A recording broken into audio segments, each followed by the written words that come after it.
This glass dome floating in the sea has been left here for more than 10 years.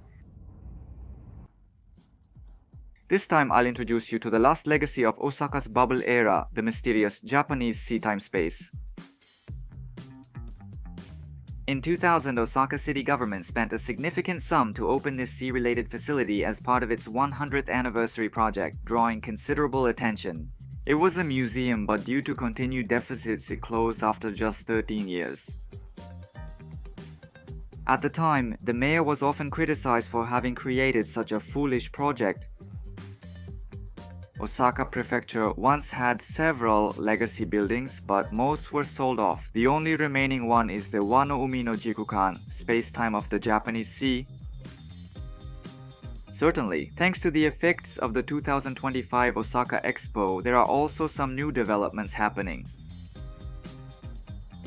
In this video we will introduce what? Wano Umi no Jikukan by taking a stroll through its past and present.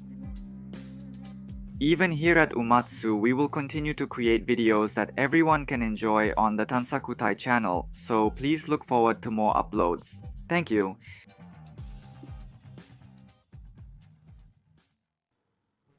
So, I came to the last stop of the Osaka Metro Cho Line Cosmosquare station. When you go up the station escalator and step outside, you can immediately see the ocean. If you head toward the coast from the station, you'll see a signboard that says Seaside Cosmo. The walking path along the coast is called Seaside Cosmo. What am I going to film this time? When I think of the sea in Osaka, this Seaside Cosmo always comes to mind. I always end up walking along this path. The design of this promenade is really nice, and there are groups of hotels and the Maritime Museum nearby. And you can also see the site of the 1970 World Expo and Yumeshima from here. That's what you can do here. What kind of place is Cosmosquare? It's an area with a sense of openness by the sea, created by reclaiming land from the ocean here in Osaka City. It's located north of Sakishima. This area, the whole place is called Sakishima, but depending on who you ask, it's also called Dochirakato or Minato. There are a lot of different names for it. From Cosmosquare Station, it's about a 10-minute walk to the Wano Umi no Jikankan. There isn't much shade, so in the summer it's a pretty hot area. The day we filmed was during the rainy season, so the weather wasn't great, but that actually made it more comfortable. A lot of people fish along this walkway. Even when we were filming, there were quite a few people fishing. It's not a no fishing area, so you don't have to worry about it. Let's keep going. So, while we're walking, I'll just talk a bit until the Wano Sea Observatory opens.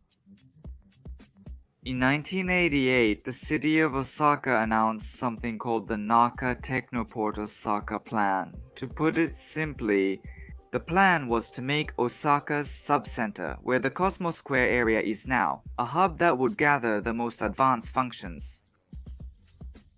That's right, it was a plan that cost as much as 200 billion yen, but many of the large-scale facilities built based on the Technopolis Osaka plan failed one after another due to the overly optimistic projections of the numbers. That's Technopolis. The Osaka plan ended up as nothing more than a dream, and that's how it turned out. One of the large-scale facilities built as part of the plan is the Time and Space Museum of Naniwa's Sea, which I will introduce this time. It's a maritime museum with the theme of ships, sea clouds, and the ocean, built at a cost of 1.76 billion yen. The theme is to convey the history of maritime exchange in Osaka. It was opened 2000 years ago. So, what is it? A dome-shaped building appeared. What is its origin? The former Osaka Maritime Museum, which opened in June 2000, is no longer in use and has been left abandoned. Anyway, let's keep going. If you take the small path on the left as you go, you'll get there quickly.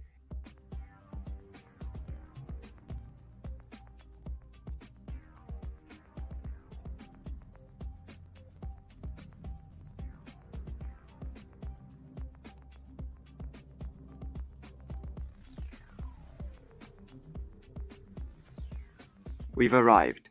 First, you'll see a monument that is a restored ancient ship called Namihaya. It's named after the Naniwasi time space, which was once a prosperous area. If you look closely, you'll also see Naniwasi time space written at the bottom of the sign. There are some characters written here. The grass is all wilted and looks pretty miserable. Up ahead, you'll see a concrete building sticking out. What's this? During the time of the Japanese Sea, this was the entrance forest. At this entrance forest, you could buy meal tickets and food goods. Ticket purchase. The ticket windows were outside just like this. You can still see the signs showing the prices and the remains of the ticket windows. It was free for junior high students and under, which is very generous. It must have been a big-hearted person. The ticket window is flanked by the entrances to the Ferris wheel and Lance Forest, both in a state of disrepair with peeling paint, presenting a sorry sight. It makes you want to look inside. It's pretty dark and overgrown and there aren't even any signs left, but it still feels like a city facility. It looks just as it did when it was closed. In the back, you can see the glass dome that was visible from the seaside Cosmo earlier. Now let's head toward the glass dome. By going around to the entrance side, you can get inside. On this side, there was an entrance that looked like a service door. As I walked along the path inside this park, a glass dome appeared.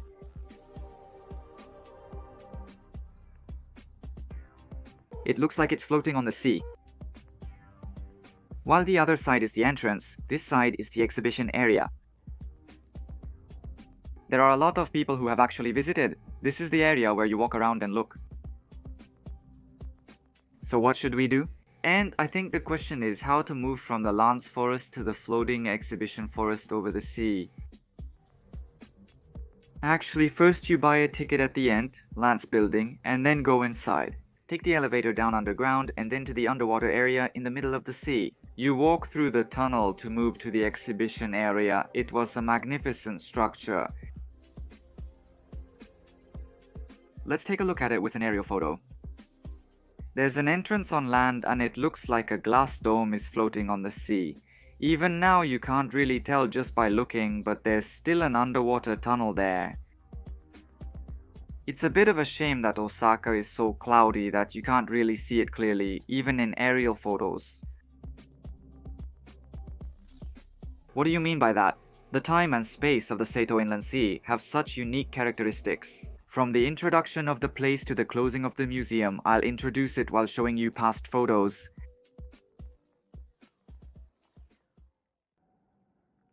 The person who designed this building is Paul Andreu, a world-famous French architect.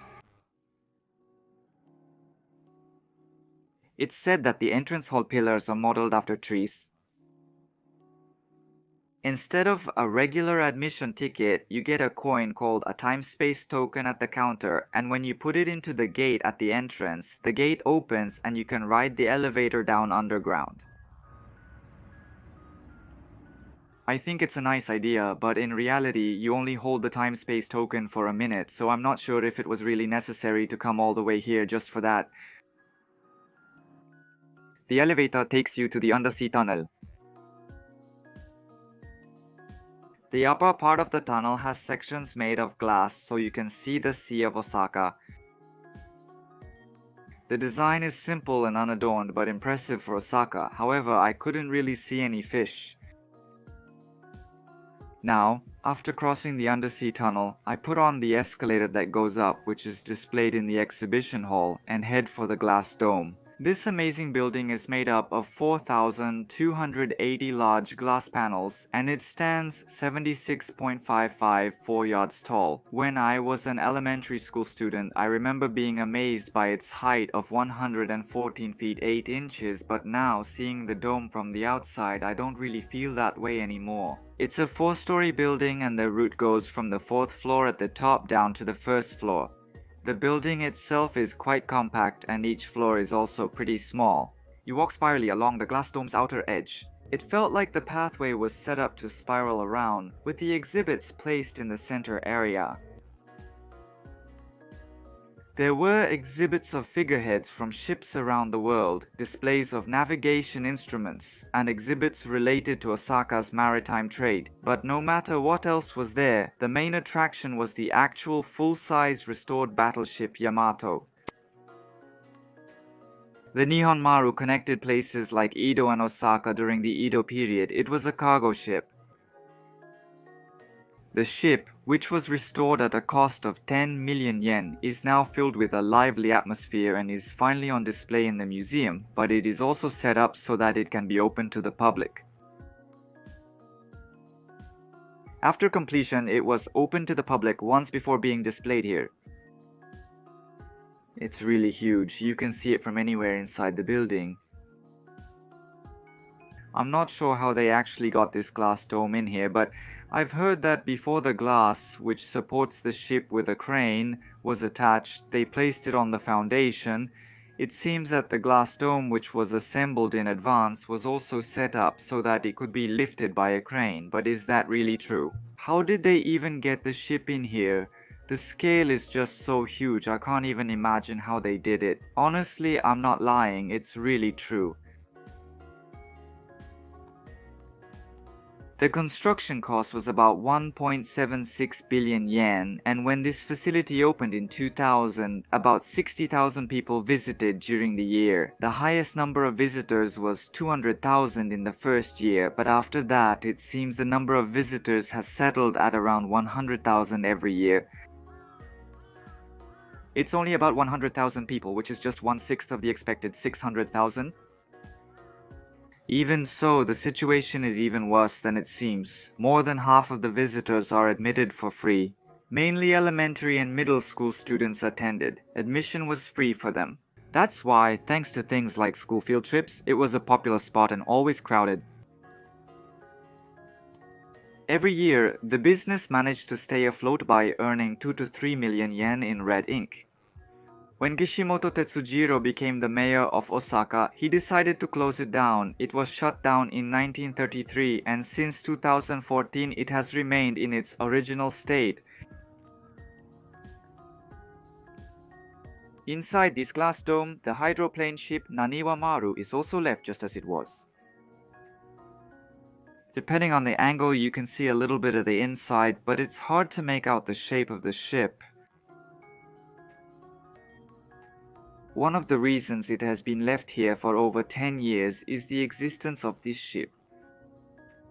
After placing the ship on the foundation, they covered it with glass, so it's not easy to take it outside. As a result, the ship has remained inside the building, and this has greatly limited how the facility can be used. If the ship is dismantled and moved outside, the cost is estimated to be about 35 million yen. If the ship is moved outside as it is and preserved at another location, the glass dome would have to be partially dismantled temporarily, and in that case, the cost is estimated to be over 55 million yen. Mayor Kishimoto, who decided to close the facility, has been criticized for making such a foolish decision. Even after the facility was closed, maintenance costs such as electricity bills still amount to about 7 million yen per year, and the expenses continue. It sounds like they're continuously pumping out the seawater. If they stop, the consequences are uncertain. Of the 17 buildings in Osaka Prefecture that were left behind and their locations, buyers have already been decided for each one, but it's especially difficult to find a way to utilize this large empty space by the sea. That's why it was the last one to be sold. It simply couldn't be sold. It's being called Osaka's last remaining legacy.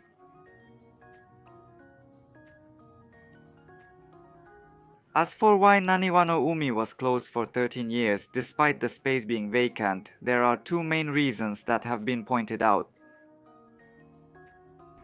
First, if you get off at the nearest station and walk along the seaside promenade, you can't reach it unless you walk quite a distance. The area experiences extreme heat in the summer and extreme cold in the winter. Even so, the parking lot isn't very big, so even when you get to the parking lot, it just stays as it is, and overall it leaves a cramped impression. Next, the exhibits didn't have much appeal, so there weren't many displays that made people want to come, and there weren't many exhibits that attracted a lot of people's interest. I guess so, the main attraction is the glass dome building itself. That's about it, isn't it? That glass dome is also been left there for more than 10 years. The structure appears severely damaged, as if struck by a catastrophe, which reflects its current state. There are also scribbles on the foundation, but I doubt anyone could actually do graffiti here. Even so, there was some good news in recent years. What? The space above the Sea of Wa was regularly put up for public bidding, but no companies were interested, so the sales rights have not been taken.